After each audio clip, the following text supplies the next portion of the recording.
To hand stitch the elastic for the bloomers and Radha's blouse, lay the elastic in and then fold it over so it just barely covers the elastic. You're going to first stitch through the elastic for a couple of stitches to secure it in place.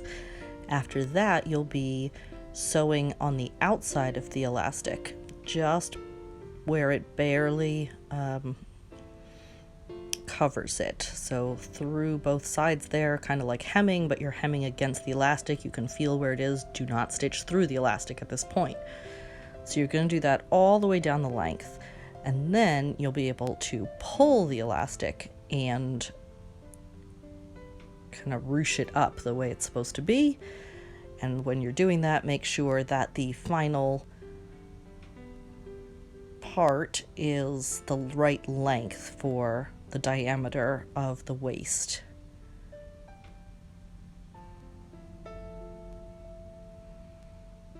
And then you'll be able to stitch down the other side of the elastic to secure it. And that is how you can insert an elastic by hand.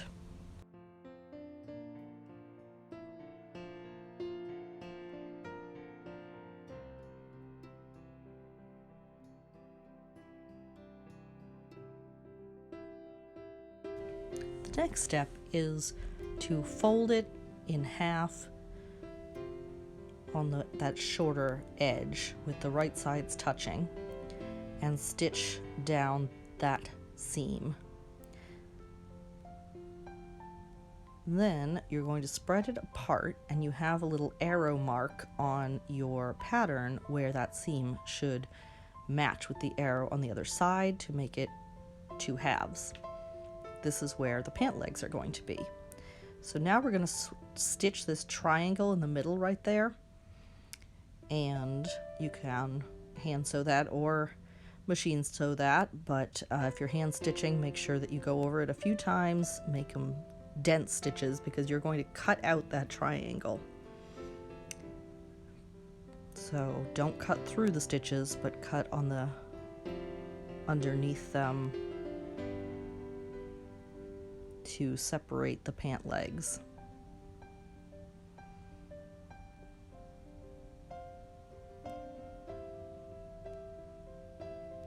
In an airport, so I'm using children's scissors.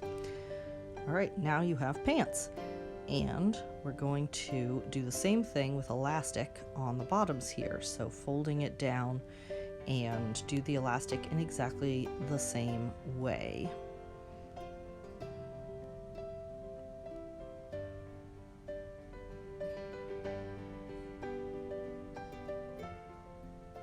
And that's what it looks like when you have the pants part finished. And then we're going to be sewing the bib part on with the straps, although you can leave those as separate pieces if you want to do more mix and matches.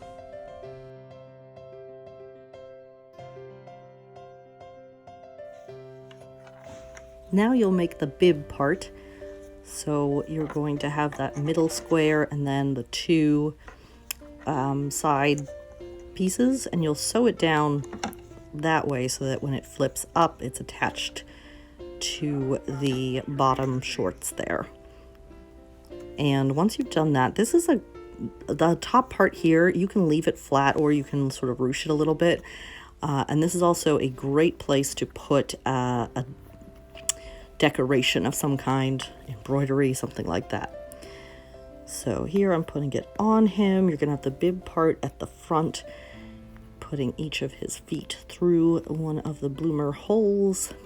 And then you don't have to use Velcro to seal it, because you can also just tuck the ties into the back of the shorts, or you could also tie them if you make them a little bit longer, I think.